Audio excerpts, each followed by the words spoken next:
Well, good afternoon and welcome to this webinar from the Workforce Connection on interviewing.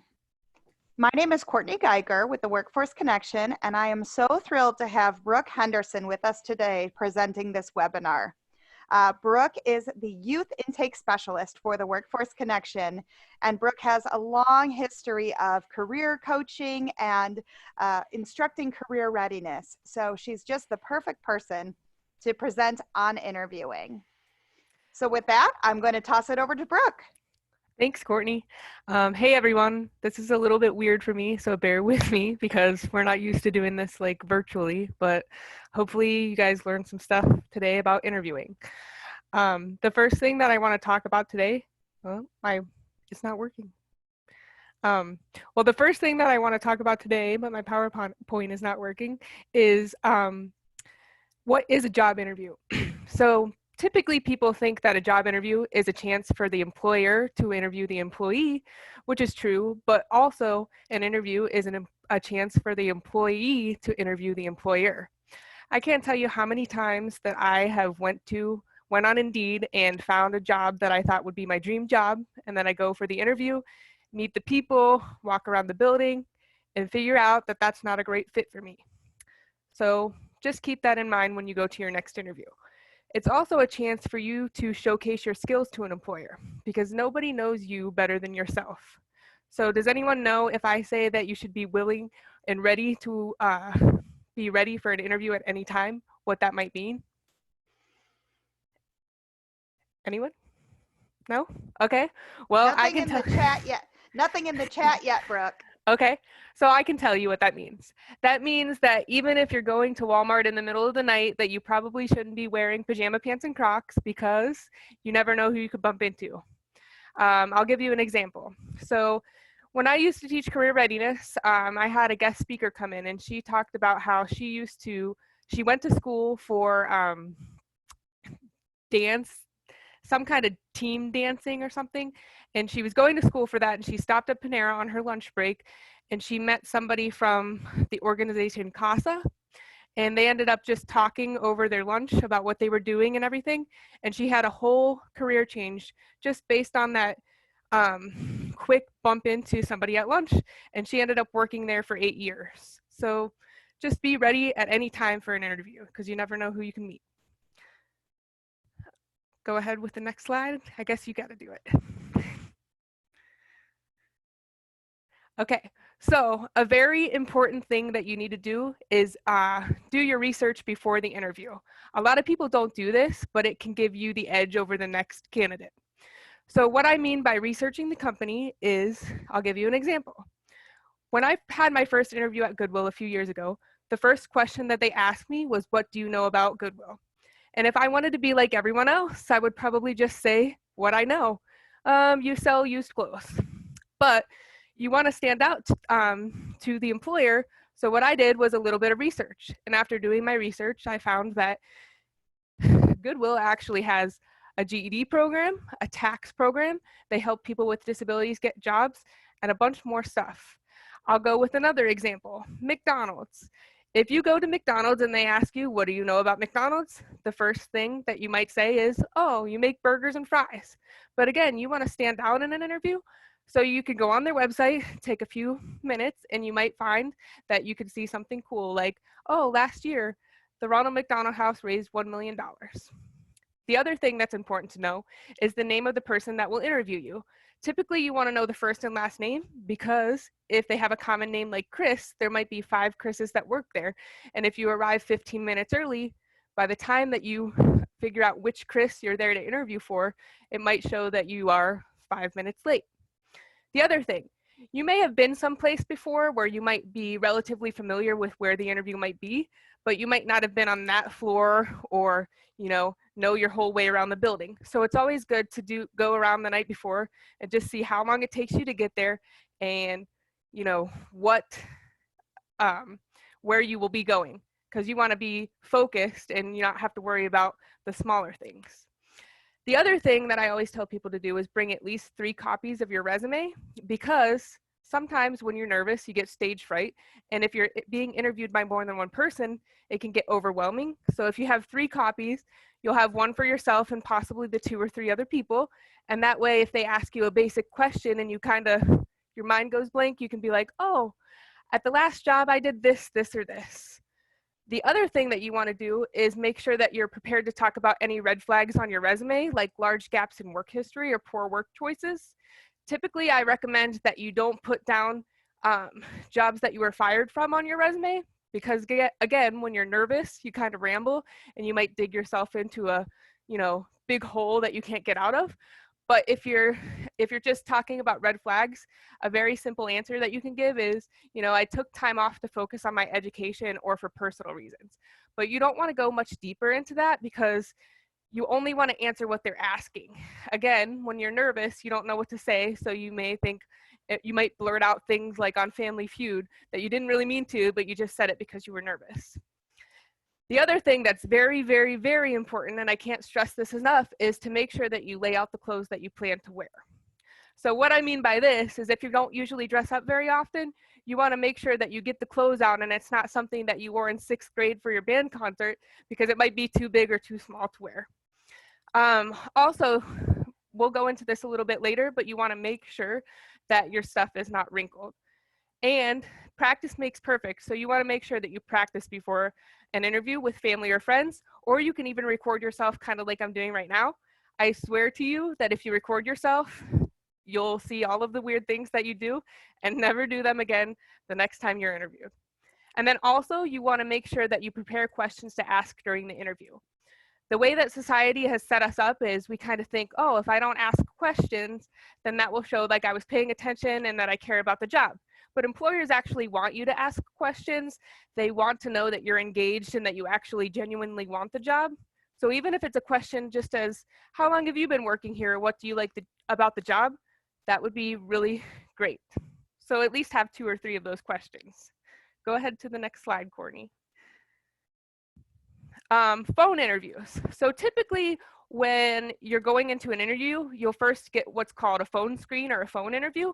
And the purpose that companies do phone interviews for is so that they're not using all of their time and resources on a candidate that may not be a good fit.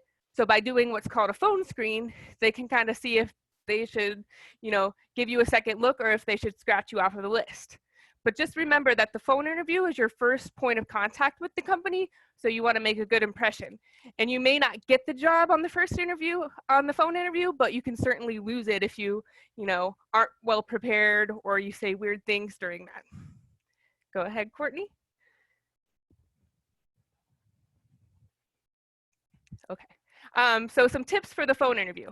So this is kind of weird because, right now I'm doing this and it's kind of weird for me, but on the phone, they always say that if you smile, it will give a good impression, even though they can't see you. And I think that just helps you feel more relaxed and gives like a positive attitude in your tone of voice. Also, you want to take it as seriously as an in-person interview and try to focus and cut out all distractions. So like right now, I'm not on a phone interview, but I have 2 dogs and they're kind of noisy and distracting. You don't want to do that when you have a phone interview. Or you don't want to be in the car driving and say, oh, I have to pull over. You want to let the employer know that you took time out of your day to make sure that you were in a quiet place with no distractions. You also want to make sure that you listen and don't dominate the conversation. And again, this is something that kind of happens when somebody is nervous. They'll tend to talk too much instead of just answering what is asked. So just make sure that you're listening to what is asked and answer only what they ask of you. And then the other thing is you want to make sure that you slow down and take your time. The longer that the phone interview goes on, the more relaxed you'll become, and then naturally you'll slow down. But at the beginning, you don't want to blurt out everything that you had to say for the whole interview and then have that awkward silence. So just try to slow down and take your time if you remember to do that. And then just like with a real in-person interview, you want to send a thank you note or email when possible. It's weird with the PowerPoint. Okay, so dress. So this is a big, big thing for interviewing. And I get a lot of people who are like, I just dress for the job that I'm applying for. If I work in a warehouse, I wear jeans.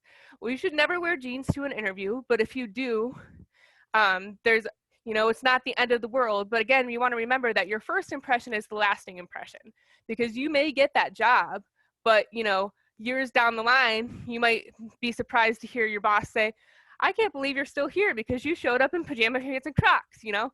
But they'll never forget your first impression. So I'll give you an example really quick before I go over the general dress guidelines. I had a student once and he was applying at Kmart. So for his interview, he went and dressed up in a three-piece suit, and all of his friends were making fun of him and were like, that's so weird, it's only a job at Kmart. But he actually ended up getting the job on the spot. And because of that, you know, he was still working there until they closed and everything.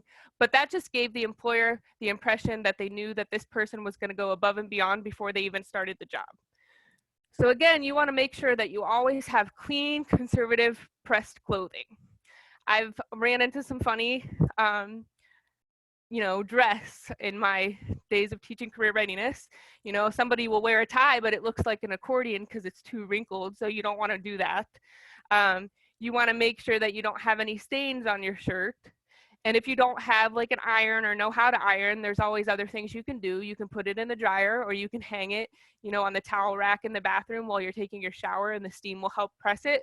Or there's also wrinkle releasing spray that you can get in like the travel section of Walmart. It's just like 99 cents, and you can spray it on your clothes and they'll smell good and be less wrinkled. The other thing is, if you're a guy, you want to make sure that you're clean shaven and you have well trimmed hair. You don't want to go looking all crazy like you just woke up. The other big thing is, even though the workforce is becoming more tolerant of tattoos and piercings, you want to try to conceal those as much as possible, and then ease your way into it and find out what the policy for your organization is on tattoos and piercings. The other big thing is, we want to make sure that you smell good, but you want to be very subtle with your fragrances. So what that means is, if I'm interviewing you, I want to be focused on the answers that you're giving, not that I can't breathe because you wore too much perfume or cologne. Also, try not to smoke beforehand, because when you walk into the room, the first thing that you can smell is smoke. So when I'm trying to remember you, because remember, it's an interview and I have your resume, but your resume does not have your picture, I'm going to remember you as the person that smells like smoke. Also, you want to make sure that you have little to no jewelry on. So, don't have like a big Flavor Flav clock necklace or anything. You want to be very subtle and make sure that your jewelry matches your outfit, but it's not too obnoxious, and the only thing that I can focus on is what you're wearing as far as your accessories.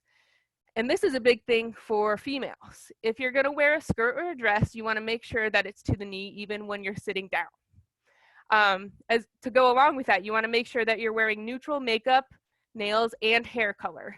And again, that's just to show that you can be conservative if needed. With your makeup, again, be neutral with it.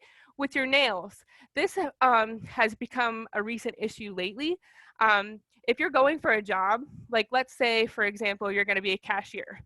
If you have nails as long as like Freddy Krueger's little claws, it's hard to touch anything if you have your nails done. It's hard to push buttons and stuff. So be mindful of the job that you're applying for, because if an employer sees that, they might think that you might not be able to perform the job. Also, something that I don't have on here but is also important is, sometimes I'll get guys who say, oh yeah, I have a button-up shirt to wear, which sounds good, but then they have a huge dragon embroidered on the back of it, or they have a huge belt buckle that takes away from everything that they're saying to me, because all I can think of is, wow, their Rolex is really shiny that they're wearing, or their belt buckle is blinding me. So just try to be very subtle with those accessories as well. Go ahead on to the next one, Courtney. Okay, so branding yourself is my favorite thing to talk about with people, even though a lot of the time they think that I'm talking about how farm animals get that hot iron on their skin and get branded. That's not what I'm talking about, but you can think of it that way. When you brand yourself, you're leaving behind your professional reputation. So what that means is, your employers aren't going to remember every single thing that you say, but if you have a strongly communicated brand and you're memorable, they're going to remember you compared to the next candidate. So I always tell my students, everyone has their favorite brands, and the reason that they have those favorite brands is either because of quality, comfort, design, or price. So when you're in an interview, do you want to be the generic brand, or do you want to be the one that stands out? 9 times out of 10, the one that stands out is going to be the one that gets the job. And today, 70% of the presentation of yourself in your interview is what gets you the job compared to your skills and abilities. And I'll talk to you about that in a little bit here.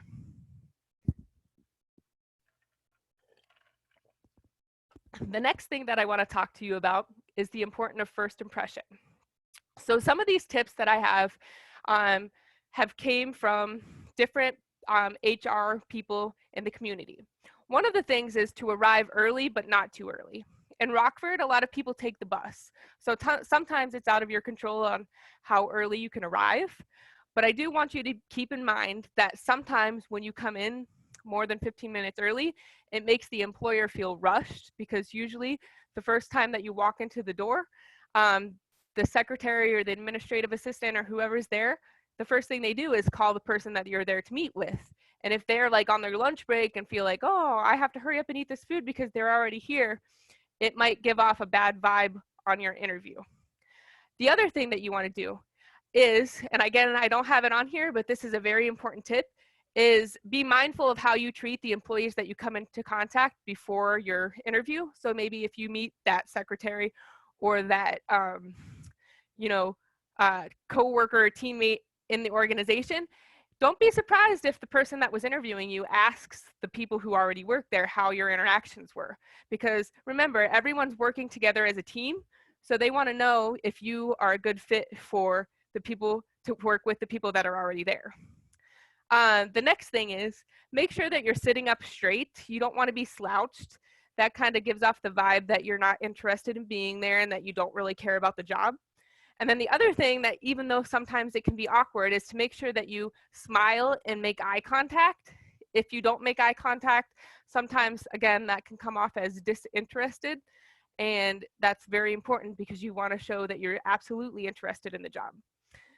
The other thing, this is always makes me laugh when I practice this, is firm handshake regardless of gender. So basically what this means is, even though I'm a girl, I want you to give me a firm handshake just as you would if I was a guy. Because sometimes if you give a little weak handshake or it's very awkward or lingering, what can happen is it can give somebody the impression like, oh, I'm not good enough for a handshake, and it can rub them the wrong way. Also, if the employer is talking to you, always make sure that you use attentive facial expressions and head nods to show that you're following along and that you're engaged in what they're saying. The biggest thing, and that's why I have it in capital letters on the PowerPoint, is to go in there with a positive attitude. So I'm going to give you a couple examples. The first one that I'm going to give you is my own example. So not only do I work for the Workforce Connection and Goodwill, I work at Schnucks. But when I first started, they asked me what experience I had as a cashier, and I had none.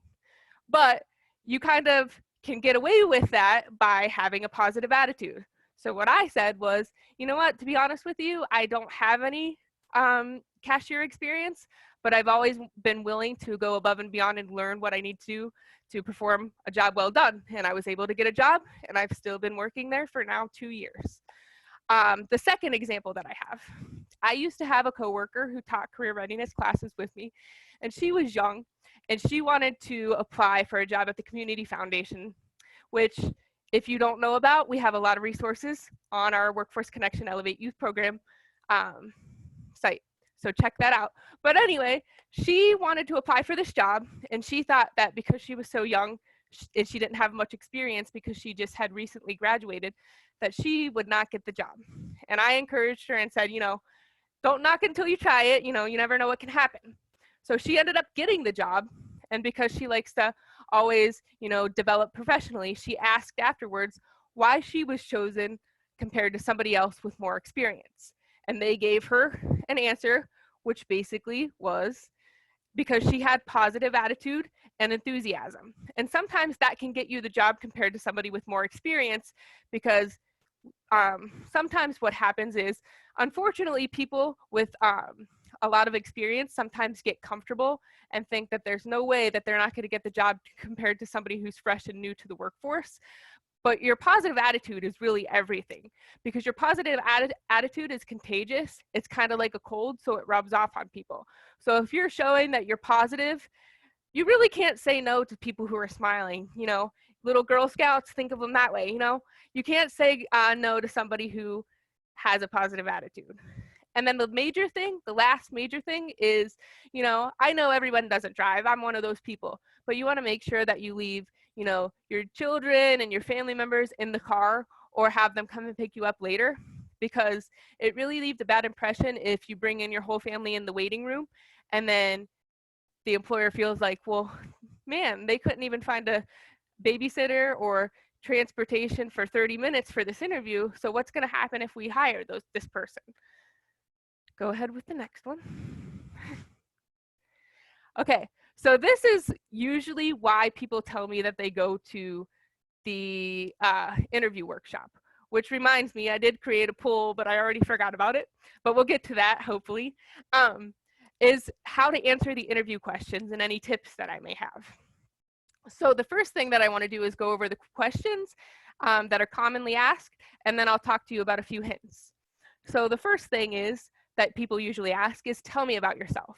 Now, when you're talking about yourself and telling people about yourself, you never want to mention your age. And I'll give you an example of why.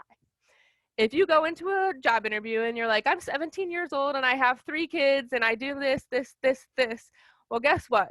They're not going to tell you this, but they're kind of going to think, oh, I think they might need to get their life together. They're a little too young and they might not be mature enough for this position. Or vice versa, you can say, I'm 62 years old and, I have 20 years of experience. Well, again, they're not going to tell you this, but they might think, oh, this person might get sick soon. It's going to cost us a lot of insurance. We might want to go with somebody who may be cheaper for us, different things like that. So don't get too personal and talk about kids or anything unless your employer brings it up themselves, like maybe they might say, oh, I have kids or something.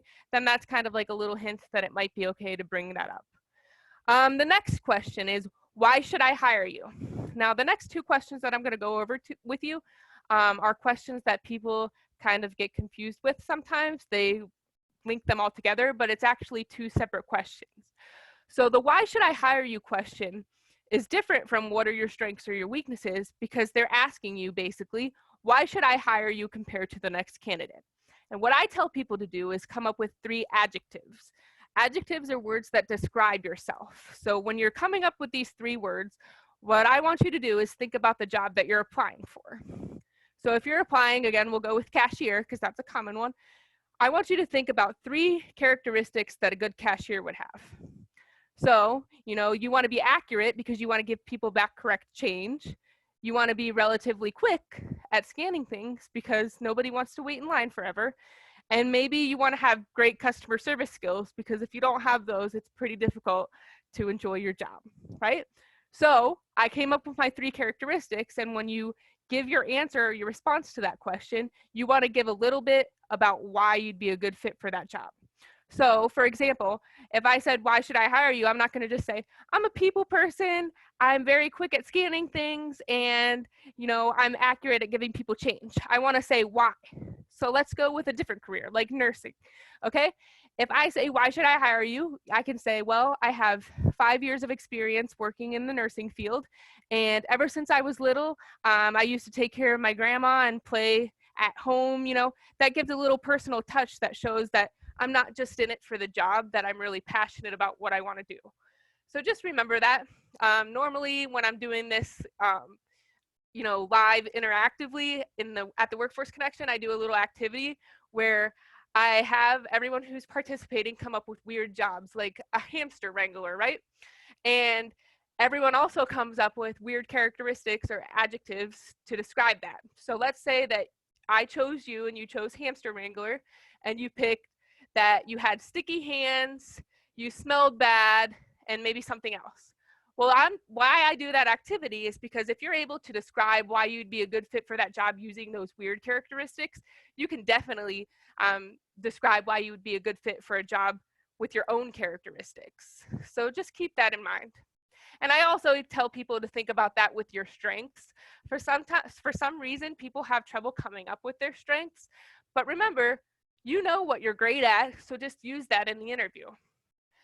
Your weaknesses. Now, this is my favorite question, and I always make people laugh with this, because when you do answer the weakness question, you want to turn your weaknesses into a strength. So how you do that is, I want you to think about when you're arguing with like your mom, your dad, or your significant other. You're in an argument and you're really upset, and you're yelling at them and they're like, oh my God, I love you, but you're so crazy. The only part that you heard of that whole conversation is, you just called me crazy and now I'm going to show you that I'm crazy. And that's the same way that it works with that weaknesses question in an interview. If you leave it off in a negative way, what will happen is the employer will only remember, even if you had a great interview up until that point, the negative thing that you said about yourself. So how you do that is you change your weakness into a positive. So I'll give you an example. I usually tell people to use something like maybe time management. So here's the example. What are your weaknesses? Well, to be honest with you, I have a little bit of trouble with time management, but I have been working on that. I recently bought a planner and I've been writing down my appointments and different things to do to keep myself more organized.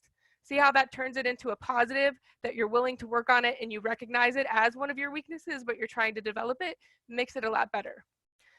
Let me get a drink here. Now, these last two questions are very, very, very, very important. And you almost will always get a question like this, and you want to be very careful. And again, you can be honest, but it's not always about what you say, it's how you say it, and if you have some tact. So the first question is, how did you feel about your previous employer? So when you go to a question like this, you want to make sure that you never blame your previous employer, because keep in mind that whoever is interviewing you is either going to be your boss or they're in HR. So if you're constantly throwing your previous manager, under the bus, even if they were horrible, maybe they were, it sounds like, I really don't want to deal with those problems. You might do the same thing to me. So just make sure that you kind of use a generic response and say something like, I can't really speak on how I felt about my previous employer. I liked working there, but I prefer a manager who maybe gives me a little more freedom rather than specifically going in on a specific person. That always helps, and people can easily relate to that. We all have our preferred management style and stuff like that, so you won't hurt anyone's feelings or make them feel offended by doing so. And the other thing is, tell me about a time that you had to deal with a difficult customer or coworker. So these types of questions are what's called behavior-based interview questions. And there's a really easy method called the STAR method that you can use to answer this type of question. And the S stands for situation, the T stands for task, the A stands for action, and the R stands for result. So how you would answer a question like this is, I'll give you an example. I used to work at Subway. So I'm giving you the situation. And it's very important that you mention where you work, because even if it's a different grocery store, people shop and they can relate to where you're shopping at. If I say I'm shopping at Walmart or I say I'm shopping at Kohl's, you can visualize and relate if you've had an experience.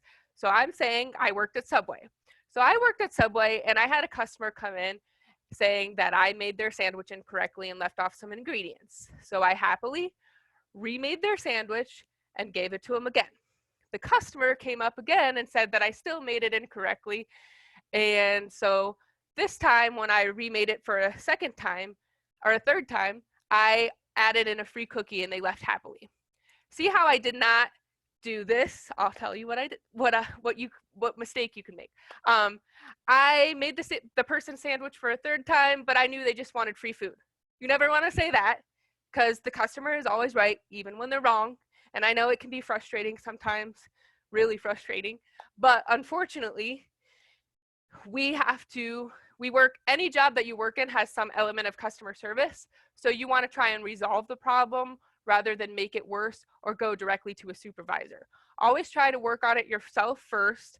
And if it gets to a place where you think that the line that you can recognize yourself crossing comes close, go and get your manager then.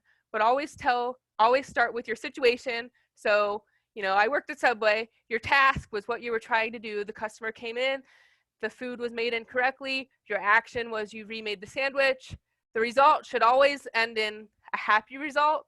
If you don't have a positive result, you probably shouldn't use that example as a response to the question. So some hints. So I already talked about one, which is be positive about past experiences. Sometimes you may not have the most positive experiences, but when you're telling a new employer about a previous experience. You always want to be positive. One of the main reasons for that too is because Rockford is one of the biggest small towns. So you may think you're interviewing for a completely new organization that doesn't know anything about your previous bosses, but they might be best friends and going out to dinner that same night. And they might bring you up, and guess what? If they talk about how you were throwing people under the bus, that might not turn out very well for you. The other thing that sometimes seems to be a common theme when I do these workshops is people will come in and I'll say, well, why do you think you didn't get the job or didn't move on to the second phase of interviewing? And they'll say, because I'm not great at computers, or, whatever. What you want to keep in mind is that you want to emphasize what you have to offer, not what you're not great at. Because the things that you're not great at, you can always improve by doing trainings, webinars, PowerPoints. There's always ways to improve what you are weak at. So if you focus on what you have to offer, you're basically giving them an offer they can't refuse. Also, you want to be as honest but as brief as possible. So I kind of talked about, I call it the family feud syndrome. When they ask you a simple question that should be really easy to answer, but you blurt out something crazy. So I'll give you another example. When I used to teach career readiness, on the last day of class, we would have what was called the simulation. So during the simulation, they would have to dress up as in their interview attire and do a mock interview. And it made people really nervous. So one time I had this girl, and she came in and they were like, tell me about your previous work experience. And she said, I worked at McDonald's when I was 12. So obviously she didn't work at McDonald's when she was 12, because you can't, that's illegal. And we asked her, like, because we coach her through it to go do it again. And we're like, why would you say that? And she was like, I just got nervous and didn't know what to say. So just take a deep breath. And if you need to buy a little more time, you can say something as simple as, you know what, that's a great question, Courtney. Can I think about that for a second? That just bought you 20 seconds. And then by the time you take another 20 seconds, you got a whole nother minute to think about what you're going to say. Another big important thing, don't ask about salary and benefits questions until you make it to around the second interview. And usually they'll bring that up to you, so you'll know that it's safe to ask. If you get to the end of the interview and they say, hey, do you have any questions for me? And the first thing you say is, how much am I going to get paid? They're probably going to move on to the next person. Nobody wants to hire somebody who's only in it for the money. There's many reasons that you want to be into a job, but the first thing, and although salary is very important because you want to make sure that you're making a meaningful wage, you want to make sure that you don't ask that question right off the bat, especially in the first series of interviews. I already talked about turning your weaknesses into strengths, and I also talked about asking questions to show interest in the company. Now remember, I told you you can say something as simple as, how long have you been working here? What do you like about the company? What does the daily routine look like? So those are just a few simple questions you can ask. Go ahead whenever you're ready. Oh, this is very important. So many people don't do this, but it can be the tiebreaker between you and someone else almost. So I'll give you a little information, and then I'll give you a little example. So actually, less than 10% of people send a thank you note after an interview. So let's say that me and Courtney are going for the same job, and I decide that I'm not going to send a thank you note, but Courtney is like, I really want this job, so I'm going to send this thank you note. And they really liked how we were dressed, our first impressions, and all of our answers, and really all they need is just a tiebreaker. Guess who's going to get that job? Courtney, because she went ahead and took the initiative to send a thank you note, and I didn't. So sometimes it could be the most important letter that you write. And also, the main thing, and this is where my story comes from, is to make sure that you spell check before sending your thank you note or email. Now, I'll give you the example. I had a coworker, and she interviewed for a position, and when she got done with the interview, she was like, oh, I'm going to send a thank you note, which is great. That's what she should do. She went out to her car, but she was using her phone, and she sent a thank you note to my boss, who at the time his last name was Mr. Connors, but her phone auto-corrected it to Mr. Dinners, and luckily he had a sense of humor because she didn't spell check it, and he got that thank you, Mr. Dinners note. So that was kind of like her first impression of a memorable way, but at the same time, you want to show that you're thorough in your work. So just make sure that if you do send a follow-up note, that you thank the person and you spell check it.